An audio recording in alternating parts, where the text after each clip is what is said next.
When you have over 3,000 guest appearances across a ton of different medias, a lot of those being podcasts, guess what? You learn quite a bit. And in fact, you may even learn enough to start your own podcasting related platform. Yep, that's who we're talking with this week. Stay tuned.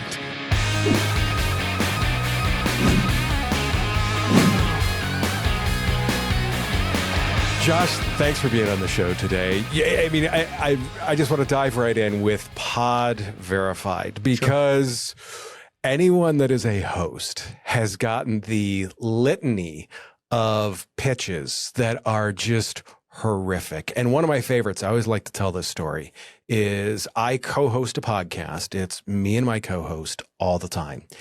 And we get pitched all the time. I would love to be a guest on your show. We have never had a guest on our show, ever. So my usual response to them is, hey, who's been your favorite guest as of thus far? So, I mean, you guys are working to really make the experience of bringing on guests, of making sure that it's a connection better. Well, like, there's not just a gap there, there's a chasm. When was the moment where you're like, I can fill this? Yeah, well, and it really was.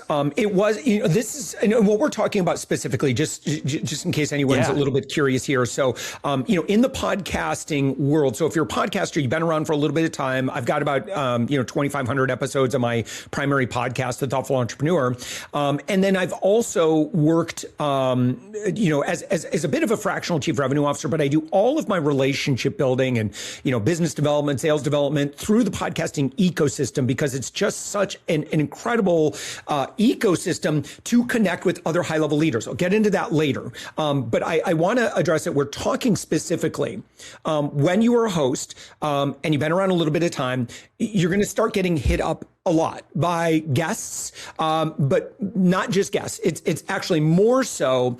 It's this huge group of podcast pitching services and contractors. And so back in the day, my background goes back into journalism and public relations. I've been doing media consulting since the 90s. I kind of started up in the U.S. Navy. Not that we're dating ourselves. Yeah. Well, it's an interesting story, and I'll get into that a little bit later, just to make sure it's relevant. But the background in podcast casting, just like traditional media, which, and again, I've been in traditional media about 3,000 times. In that world, public relations is a very relationship oriented process. Usually, if you have a PR firm, that just blasts out press releases, good luck. You're not going to get jack. It does not work today. There are a couple of strategies and that you could do, that there might be some use case, but generally if your hope is to get on great media outlets, just blasting out generic press releases, it's just not going to work. Public relations professionals know this. Now, some of them still sell those services, unfortunately, but generally they're just not going to deliver the goods like someone who takes a little bit of time, make sure that the match is great, everyone's coached, everyone's ready. It's going to be a very successful collaboration. That's the work of a great PR professional. And that's who was historically connecting folks who wanted to be able to serve audiences on podcasts, collaborating with great hosts, and it was done with great care. And then somewhere around COVID, a lot of marketing bros got into podcast guesting, and they have they have a very different mentality, right? And that mentality usually is, let's just beat them over the head with numbers in order to get our percentages of percentages without realizing or caring that ends up causing a lot of collateral damage in the industry. Okay, and so specifically, what this ended up looking like is if you're a podcaster and you're doing, any kind of, you've got any kind of history there. Today we get more than 20 pitches a day on average. And I do a show, I do a daily show. And I got to tell you, and I'm sure you know this, the quality of the pitches is just ridiculous. It's I'll be frank. It's terrible. And if there are podcast pitching companies looking or listening to us right now, or you know someone who's doing this, I'm just going to tell you right now, you are being insulting. Please stop doing this. Wholeheartedly. Hate this. And also what I need to let you know is that if you have hired one of these agencies, God bless you. You're just doing what you believe this world operates like. So, if I could just emphatically tell you, please stop spamming. It's kind of like, and again, this is the whole maxim, it's like marketers ruin everything, right? And I'll say amateur marketers. Yes. Professionals, again, know, at the end of the day, you can only squeeze so much juice out of, we've got a target out of the fruit, so to speak. But here's what's happening. It's kind of like what happened with LinkedIn Sales Navigator. LinkedIn Sales Navigator used to be a really great tool. And then marketers, cheap, bad amateur marketers ruined it for everybody. Why? Because they just went cheaper, more generic, just a lot of automation, a lot of cheap labor, a lot of just very generic crap. So what ends up happening? Well, if I'm a decision maker, my time is valuable. And I'm generally the kind of person that people might want to do business with, in certain verticals. But unfortunately, I don't even look at my LinkedIn anymore because it's all crap. And I do have someone that monitors my DMs, but I said, your number one job is just to keep me from being encumbered. So the spam comes in every single day. It's the same thing with podcast guesting, and all this spam that goes out. And then clients and well-meaning guests. I don't mean to keep monologuing here, but no, man, you're you good. got me on my soapbox. You're good. We'll talk about solutions here in just a second. I promise. This is truly the lessons that we need to call out. And it's funny when you mentioned the bro thing. It's the reason why, like for us as a company, I say we won't do broadcasts. We will not do broadcasts. We'll do business podcasts. We'll do stuff like that all day long. We won't do the bros.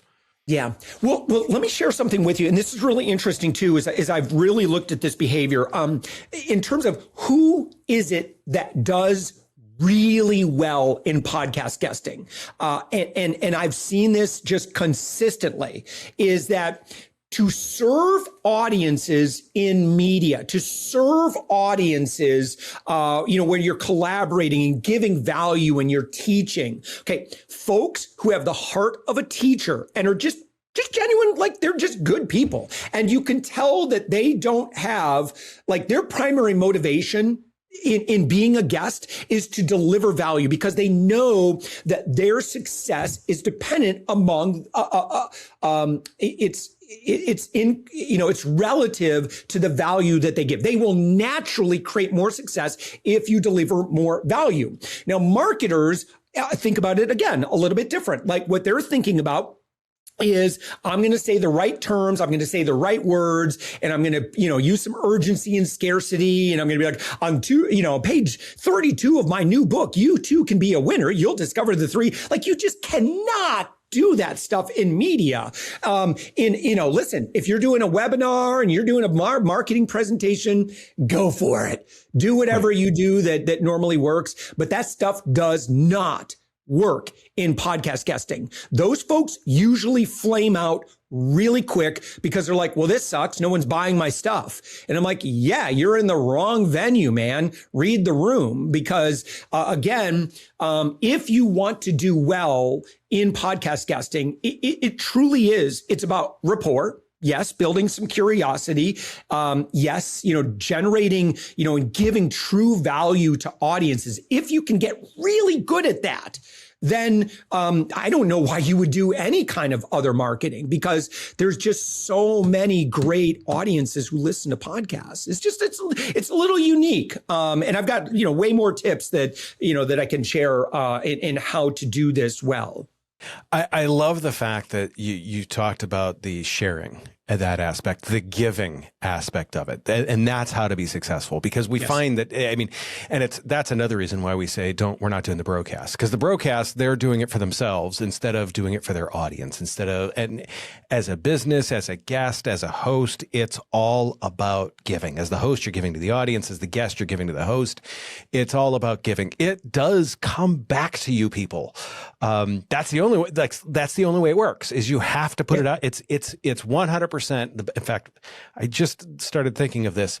It's an investment. If you invest nothing, you're going to get back nothing. If you're willing to invest in it, you'll get it back.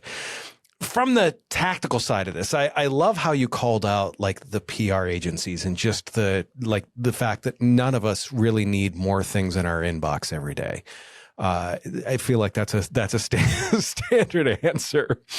The spray and pray method is one that, like, once again, that we've found, and there's so many things that make it so that's just an awful way to do things, because you're not adding value to anything. No. And what a lousy way to begin a new relationship. Yep. Again, there are some in marketing who that's okay. Like, they're okay with, swipe right. They just swipe right on everything. And it just, it feels desperate to me. And again, my bias is, to me, it feels a little bit like, the guy that you meet at this, B&I mixer or whatever, right? And he's just slapping cards in people's hands, and he's like immediately going right for the jugular. And we all know him. If you need a water softener, hey, if you need, it's like, ugh. So, and I'll just share this, is that with earlier stage folks, like if you're marketing to earlier stage business owners and, you're selling to consumers, you might be able to get away with this, and it might work. Like, listen, I'm not good at this, so I'll stay in my lane. But what I can tell you is that, for higher level B2B sales with a sophisticated buyer, let me just say this. We all know what you are doing. We all know what you are doing.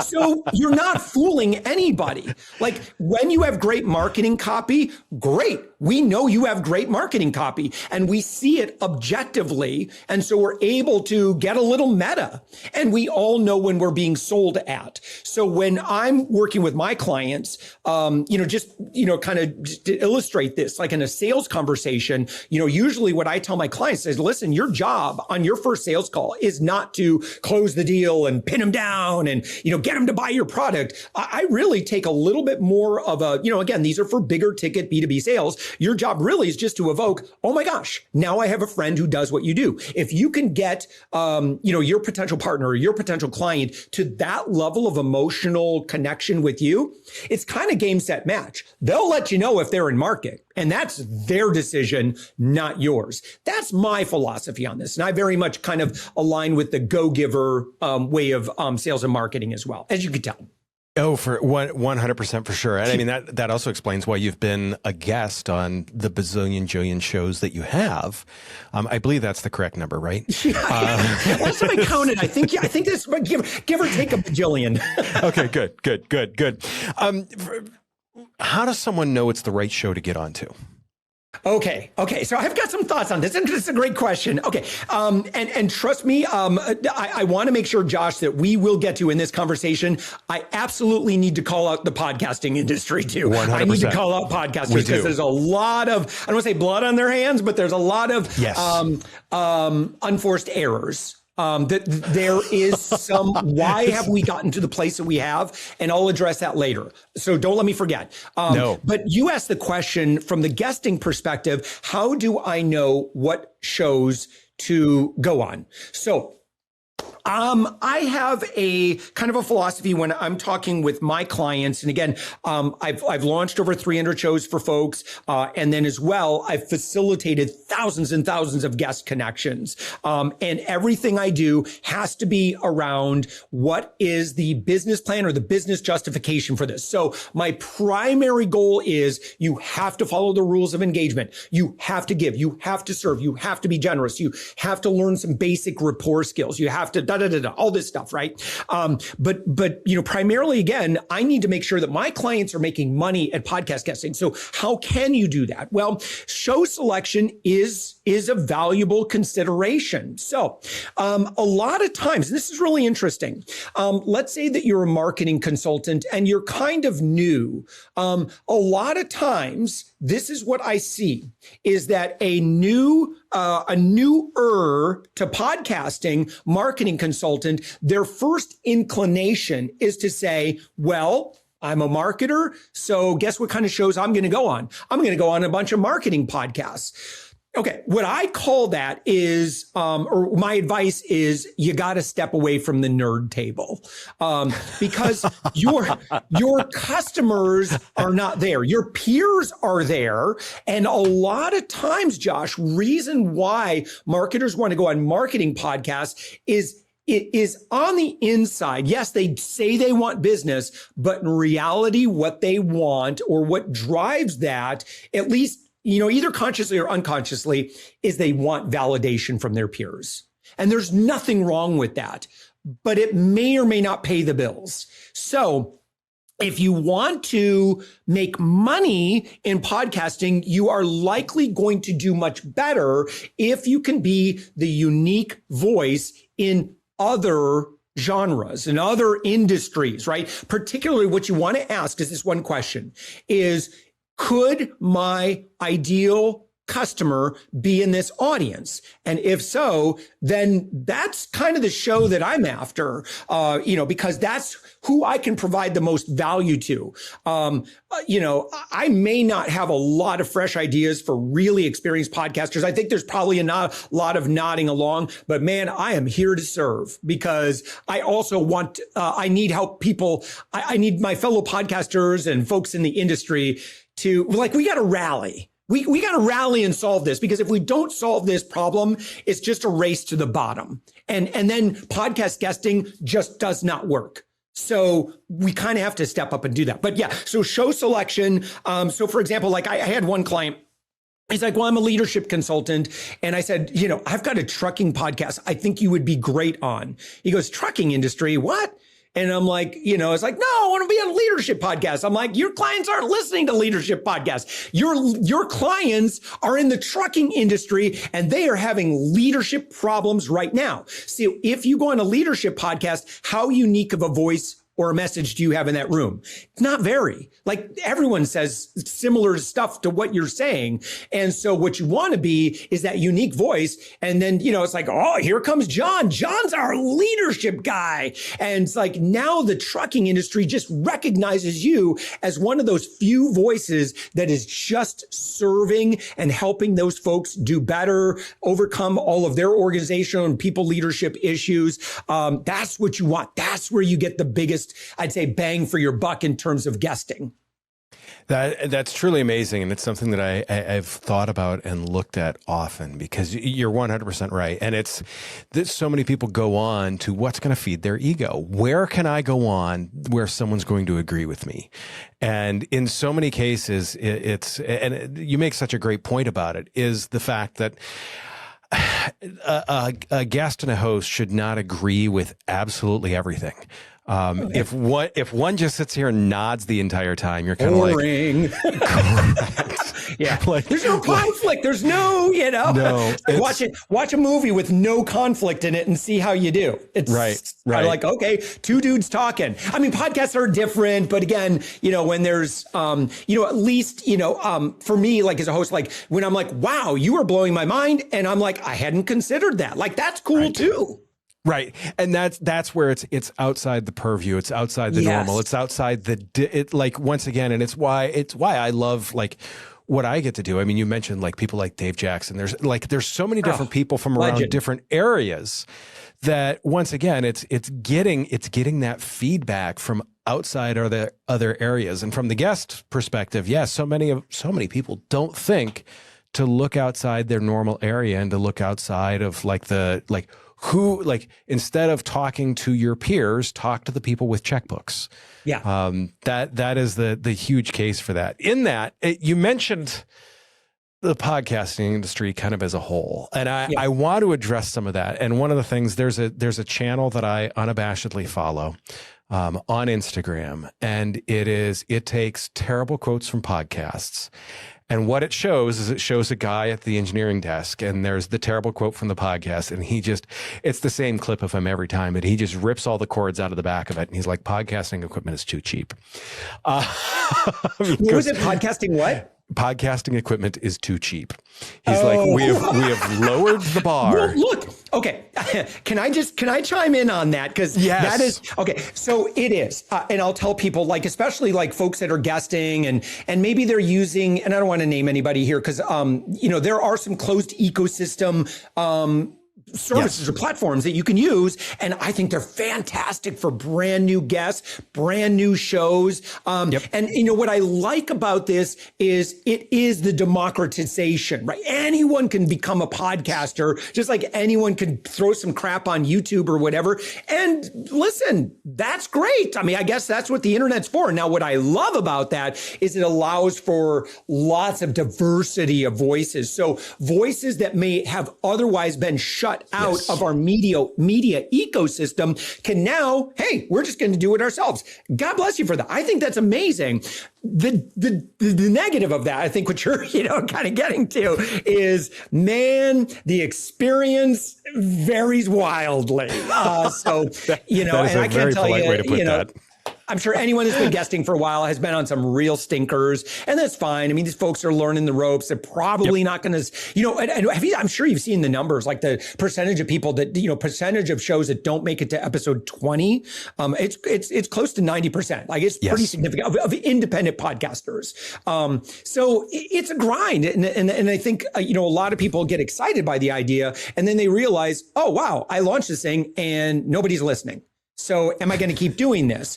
And, on episode 1, 2, and 3, you're like, yeah, I'm going to keep on going. But then by episode 15, 16, 17, and still like very few people are listening, it's really hard for folks to stay motivated. So there is, kind of this natural attrition that does happen. But yeah, to your point, it's the Wild West. I have an example that I always like making. I can talk, therefore I should have a podcast. Works the same way as I drove to the grocery store, therefore I should be an F1. It's so different, and it's one of those things where it is a skill, and I love the fact too, the same as you, that people can get into this, and there's all sorts of voices out there that wouldn't be heard that can have the potential to be heard. The problem is there's also all sorts of voices out there that maybe aren't the best to be heard, and hopefully they go by the wayside. In all that, like, one thing that I'm really interested, because you're such a forward-looking guy on some of this stuff, what do you think over the next 12, 18, 24 months? What do you see in podcasting? Well, so my background is that, when I wanted to start, so I had a number of companies that did okay to not okay, somewhere in there. It's like 6 failures or 6, eventually. It's like, well, those were good, rough starts, kind of figure out what it means to grow a business. But then my 7th business venture did pretty well, and I had no money for advertising, so I really just took to audiences and serving on radio, a lot of radio, and then I would take those radio segments and convert them into podcasts, and then they kind of naturally got discovered by Apple iTunes at the time, which I didn't even submit it. They just found it. It's really just grown from there to, you don't have to hand code your own RSS feeds anymore. So, I think that the market is likely going to set that natural governor on, content creators, and they start it, and some are going to stick with it, some won't. But the biggest opportunity I see here, and I don't think that I can understate this heavily enough, is that if you look at generally, the caliber of leaders that participate in podcast, in the podcast world, and I'm speaking specifically about podcast hosts who do interviews and podcast guests who can learn the ropes and they can serve audiences, and they kind of know what they're doing. They kind of have a little bit of a media brand here. Once you get to that level of competence, what you'll learn very quickly is that there is no better ecosystem on the planet for high level B2B relationship building, for networking, dare I say, even for potential sales development, because of the caliber of folks that you get to collaborate with. So if I look back, through my roster of guests that I've had, that is a powerful network. And all of them, I've built, tried to build, at least a little bit of a personal relationship while we serve together. So a great analogy is, for those who have spoken at events and conferences, and maybe you've been on a panel. So when you podcast guest regularly, or you host regularly, and one of your primary goals, which is, of the 300 shows that we've launched, it's really primarily to help our clients circulate with the right caliber of people week after week after week. And then they don't have to do lead gen anymore, which, gross. I'm not a fan. So think of it this way. Imagine, and I think, if you've done this, you know exactly what I'm talking about. You go to a conference, you're like, oh, I get to be on this panel. And, oh, I think I know the other panelists. And so then you show up, you got to meet the moderator, the audience starts coming in, you sit down, your other panelists are there as well. And so then all of you are engaged in service for the next 60 minutes or however long, right? So moderators doing their thing, the panelists are doing their thing, serving audiences. You overhear and see what your co-panelists are talking about. And then they hear and see what you're talking about. So you kind of get like, okay, so Josh is pretty legit. Jane is pretty legit. Jane knows what she's talking about, right? So what we've done in that moment is we've recognized leaders identifying other leaders in that moment. And leaders serve audiences. That's what they do. So when you are in that world week after week after week, you start to build relationships. And then if, by the way, let's say you were on a panel, I was on a panel with you, Josh. And then afterwards, I'm thinking, man, I should talk with Josh because, we're each kind of doing this thing and maybe there's some collaboration opportunities for us. I don't know. Maybe I don't know. Maybe I can hire Josh. I don't know. But at least I have enough curiosity that at the end of that panel presentation, if I leaned over to you and said, Josh, I really liked what you had to share. It seems like we share some things in common. We have some values in common. Hey, let's grab some time next week. I'd love to see if there's something we should be doing together. That's all I do day after day after day with my guests. And then I explore. I don't know if, they need what I offer. I, can kind of figure out if I need their help or I want to buy their book or whatever, but that's all I do for business. And the upside of this as well is I've also been 100% inbound as of November for 8 years straight. I don't do any advertising. I don't do any lead gen. And, we've built a pretty decent company. And I'm very grateful to do that. And it's because I took the time and I built the relationships day after day after day after day. It's not about followers. It's not about transactions. It's about human connection. Think of it this way. If you're a realtor in your local market and you have spent the time and truly invested the time to have a meaningful relationship with 200 centers of influence in your community, my friend,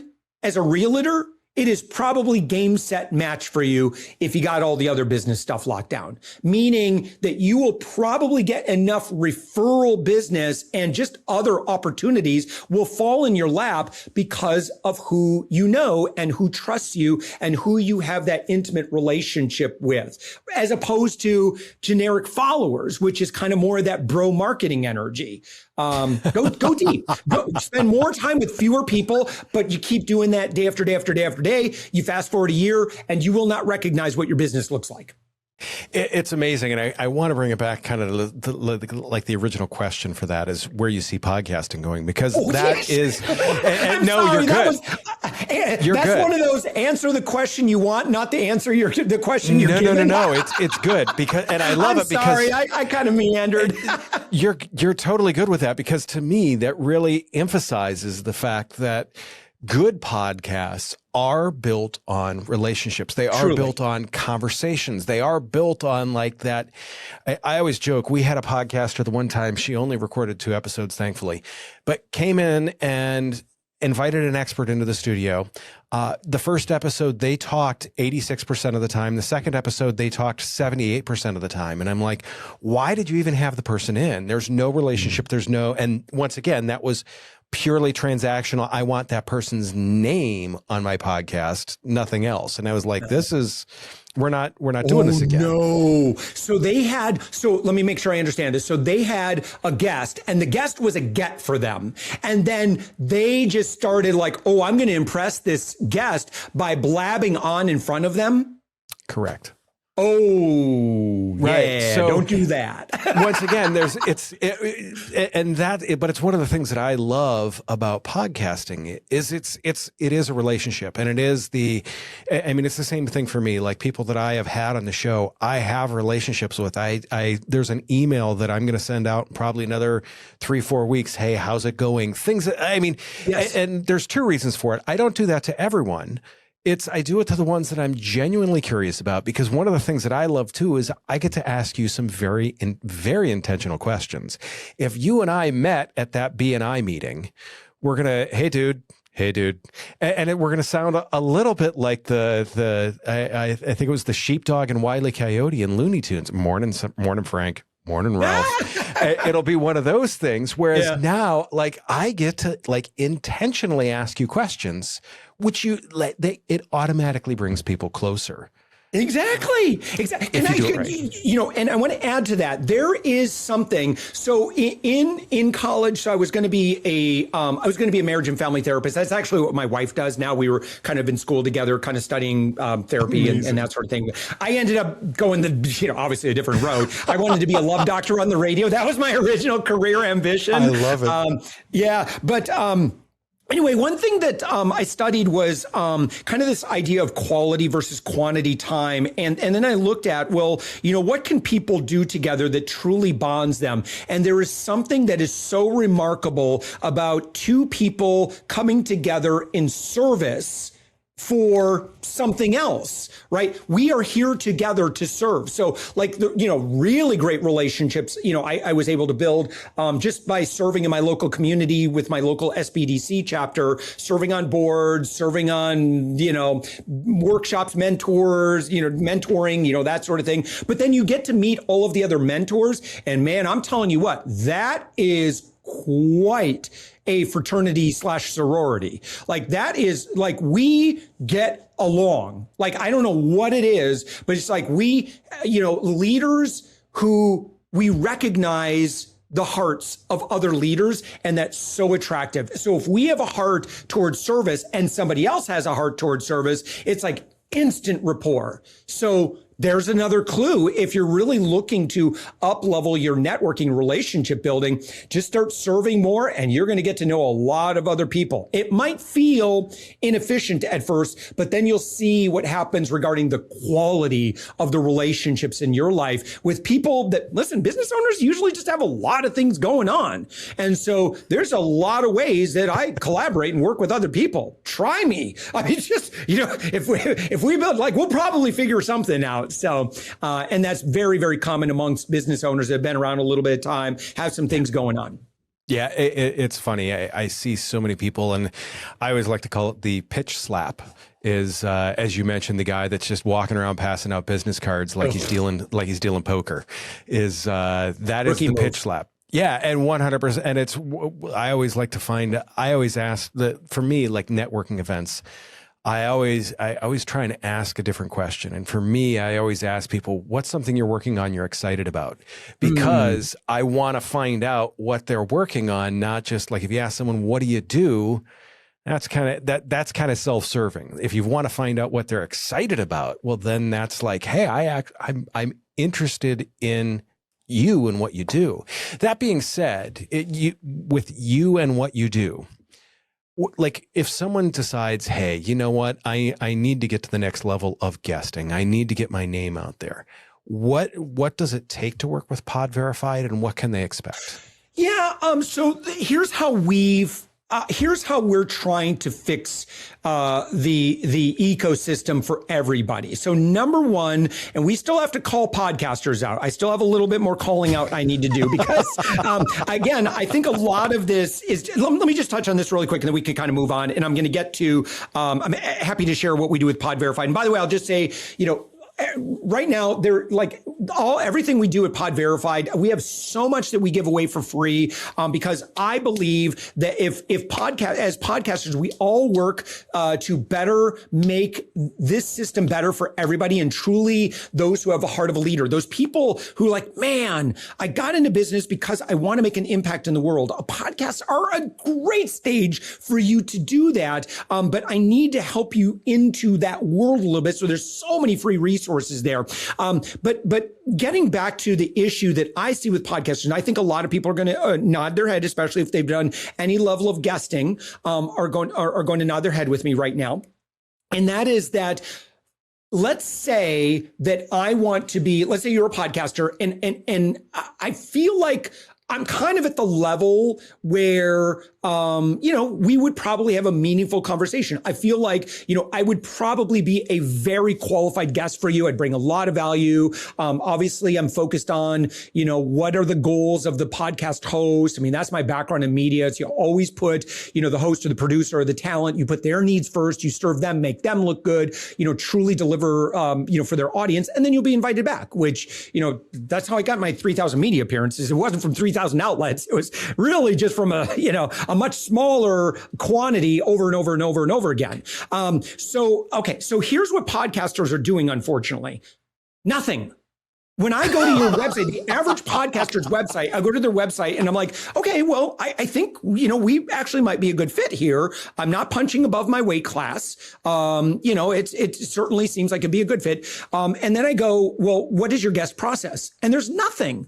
There's no explanation. There's no application. There's not even one paragraph that explains what to do. Right. So I got to say, to a lot of podcasters, I feel like your spam problem, you own a little bit of that, because what else are people supposed to do? You got to tell them what to do. So, the 300 shows that we've launched, I am really bullish on no email pitches. Great to have you. Everyone is welcome to apply. We have a very simple, kind of a, just initial form. Just who are you? What do you got going on? Let me standardize this so that we can research this. And that's kind of the first level of PodVerified, where I now, like if you go to, for example, if you go to my website, so if you go to www.podverified.com and then you click on podcast, so you can see exactly what I do. Please just do what I do. it is just going to make your life so much easier. Send all of that, put all of that spam on autoresponder. And in fact, by now you should also see a link that says for podcasters. Click on that. We've got a free tool.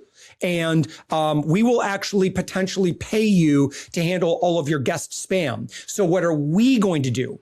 Well, you just put a little snippet of code on your site, and now you have a screening tool. And you say, hey, if you're interested in being a guest on the show, great, just fill this out. Now, what we're going to do, PodVerified is like Credit Karma for podcast guesting. So what we do— I love that analogy. I saw that on the website. Yeah. Loved it.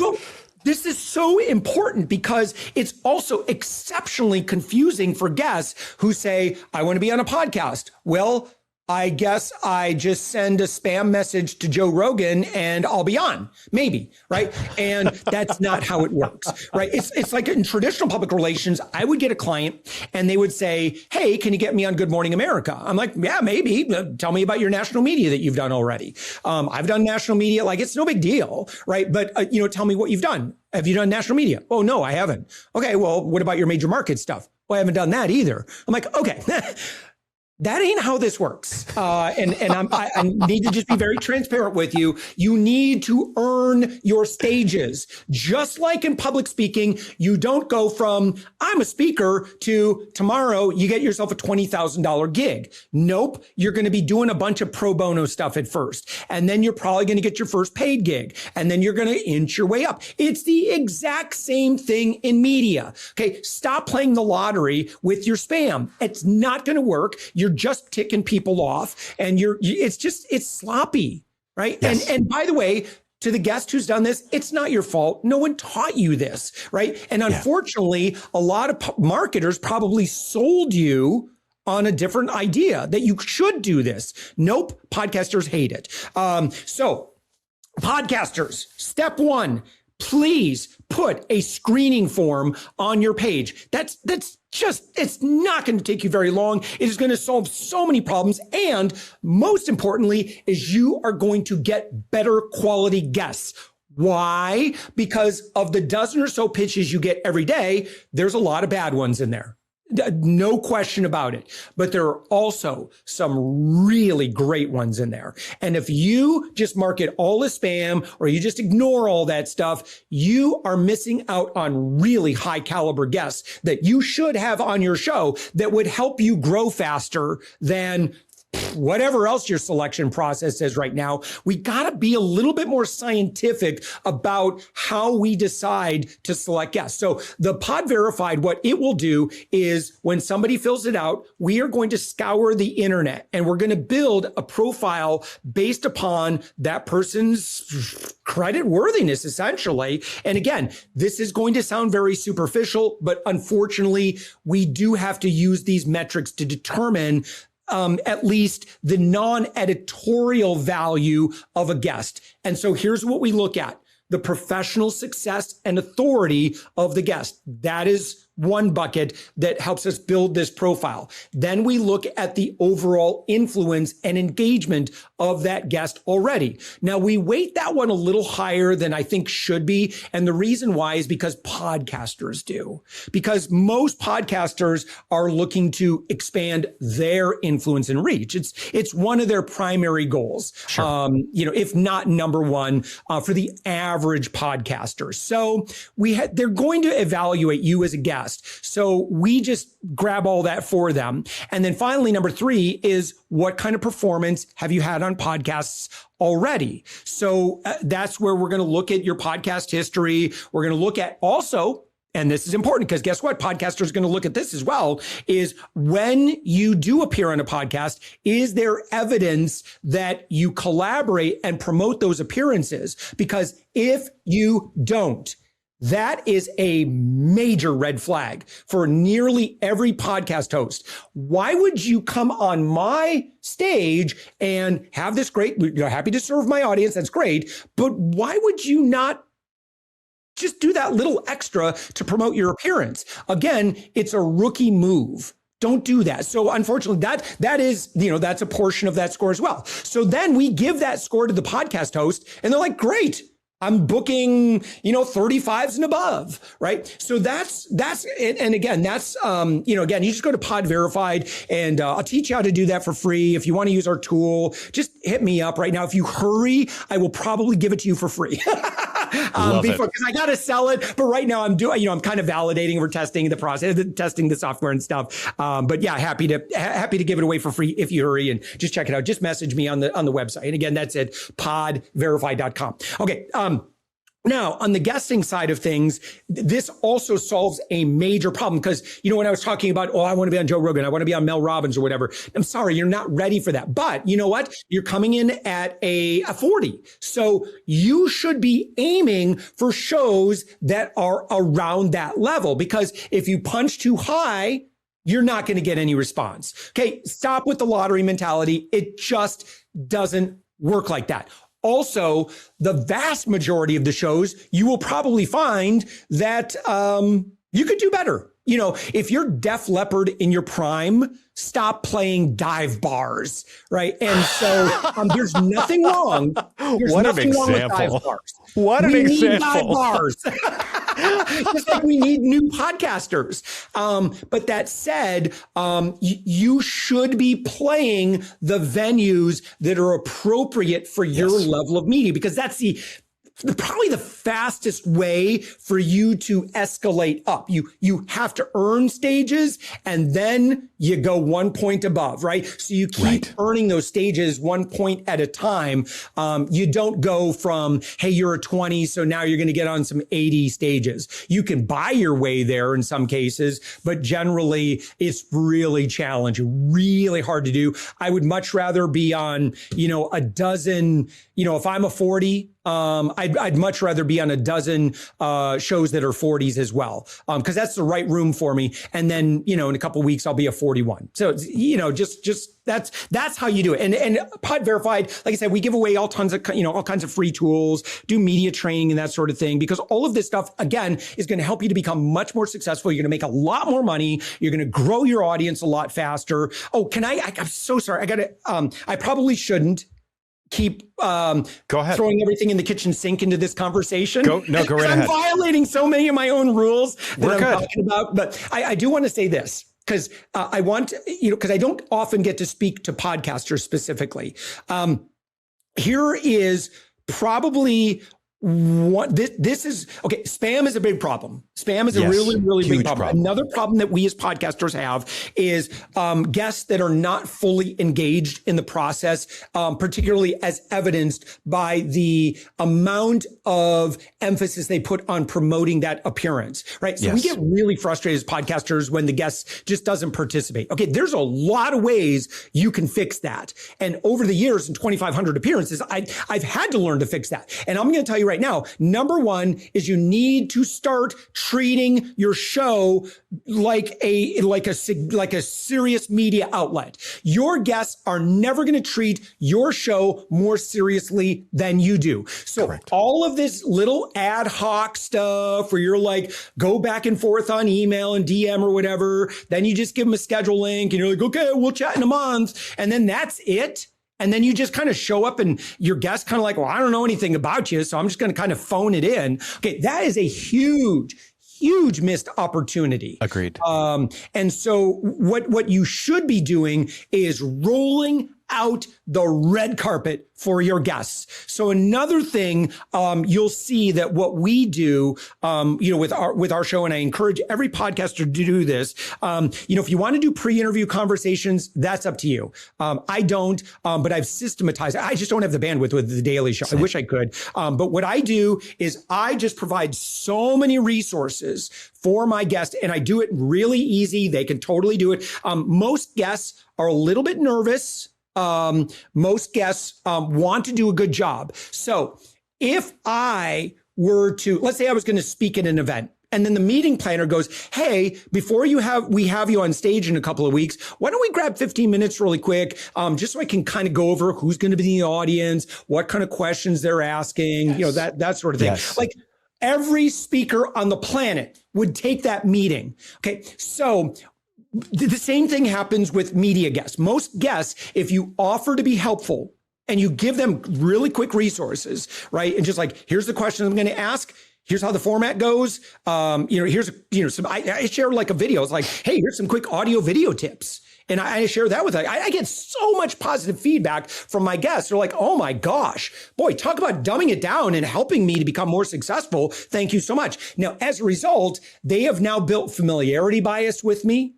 Meaning they feel like they now know me because they've spent all that time getting to watch my videos when I'm prepping them so that they can do a good job, because they want to look good in front of my audience. They want to look good in front of me. They want to look good in front of their shareholders, their teams, their customers, that sort of thing. So I want to help them do that. That's all I care about in the pre-interview rolling out the red carpet. But again, that's another thing that podcasters, and by the way, if you're a podcaster, I'll teach you how to do all this stuff for free. It's all part of what we give away at PodVerified. Happy to serve.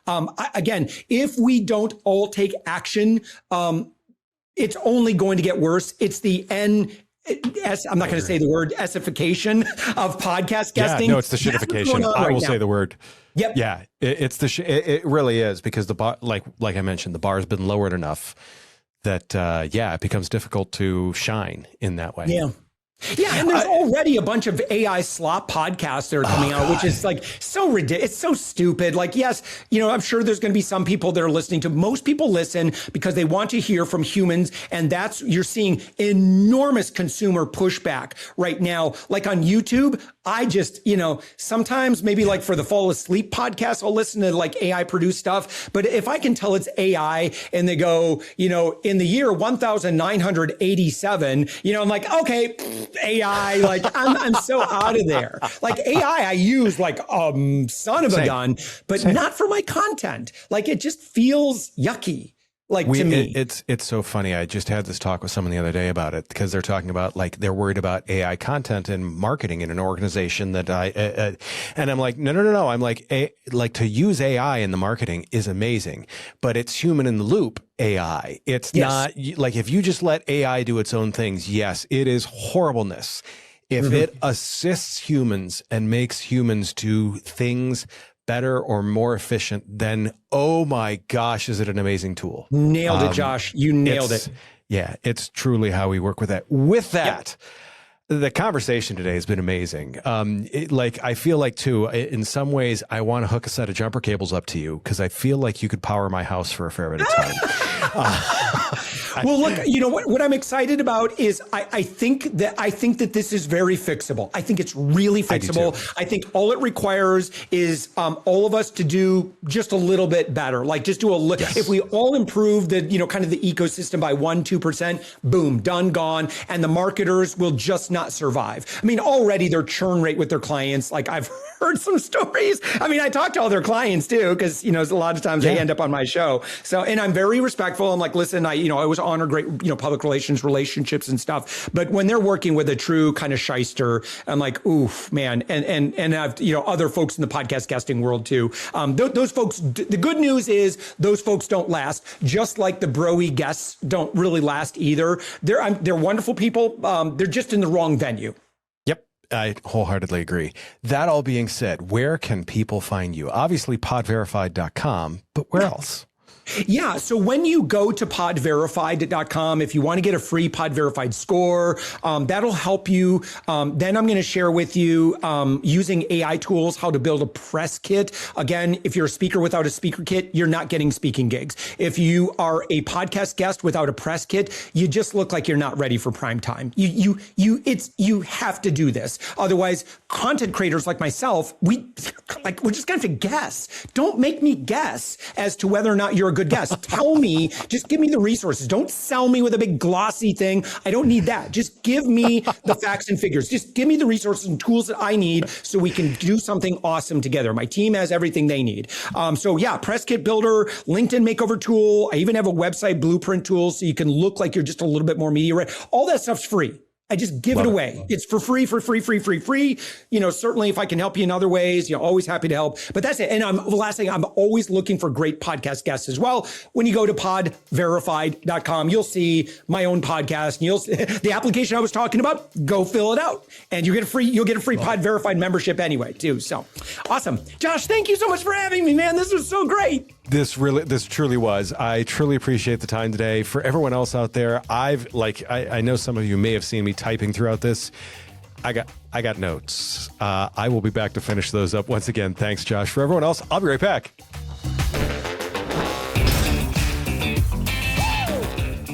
For today's summary, I don't even know where to start. There's a couple of things. One is what we always talk about: serve your host all the time. If you're a guest, serve your host. If you're a host, serve your audience, provide value to them. Once again, no one cares unless you are providing value to them. That is the biggest thing. The other thing that it's a point that so many of us often miss, and it's one that I even sometimes miss myself if I don't pay attention to it. Go to where your clients are. Don't necessarily go to where you're comfortable. And that to me is a really big issue, because in that, like I see it in so many cases where people just go where they're going to hear that echo chamber. They're going to go where they're going to hear this constant, yeah, you're right. Yeah, that's the right thing. Like, no, don't necessarily go there. Go to the places where people, like, you want to find the people. Go to those places. Be intentional about it. Once again, this is one of those things where it takes that intention to think about it. It's not just the automatic thing that you're going for. The other one is a point that I see all the time. You're not going to start out in the big leagues. Like, you start out playing t-ball, then you play baseball, then you may play hot stove or whatever it is, then you may play high school ball, then you may play college ball, then you got a chance to make it to the big leagues. Don't be knocking the ball off the tee thinking, hey, I am the next Babe Ruth. That's not the case. Start with the shows that fit with where you're at. And I love his example of it. If you're a 40, you can probably get on a 41 or a 42. It's very much like the rules of dating almost. We always joke about the rule of dating. You'll see an 8 with a 6, but you typically don't see an 8 with a 2. Same ideas when it comes to podcasting. Punch around your weight class. The screening form, I absolutely love. It's something that we need to get better at. It's something that I'm encouraging others to get better at. Like, if you're having guests on, make sure that they are good, high quality guests. Make sure that they are ones that are aimed at your show. Too often we're finding the guests that are just there and available instead of the ones that are actually helping to move things forward. I mean, scour the internet for them. Look at their professional success. Look at, like, do they collaborate on stuff? That is a huge one. Find people that are going to give you that value. Like, once again, it's all about that exchange of value, and make sure that you're doing that fairly. One of the last things that Josh talked about, that I really found interesting, and I really think more people need to do something with this, is some form of PR training. I see it all the time where people think PR training is just how to be comfortable in front of a camera. It's not. It's how to know the right things to say. It's how to address a camera. It's how to address a guest. It's how to address questions. It's how to be thoughtful in those things. It's not just speak into this can. That's not the case at all. There's a ton of great free resources out there for PR training. And to me, that's one of the things that would be a big, huge investment for so many people in terms of podcasting. Learn how to properly do the things, and you'll get so much further ahead. I guess I would say it's kind of like learning how to ride a bike. Most of us had someone help us learn how to ride a bike. We just didn't go out and start pedaling down the street. Get someone to help you learn how to ride the bike, and you'll be amazed at how quickly you gain some really big skills. You'll learn the 80% in the first 6-8 months. It's after that is that you get incrementally better, and that's where the differences are. That all being said, I really appreciate you coming along for the ride this week. I mean, Josh was a great guest. Obviously, he's got a ton of experience with it. He's given me something to shoot for when I'm a guest on other podcasts, and hopefully he has done the same for you. As always, do me a favor, take care of yourself. If you can, take care of someone else too. I will see you very, very soon.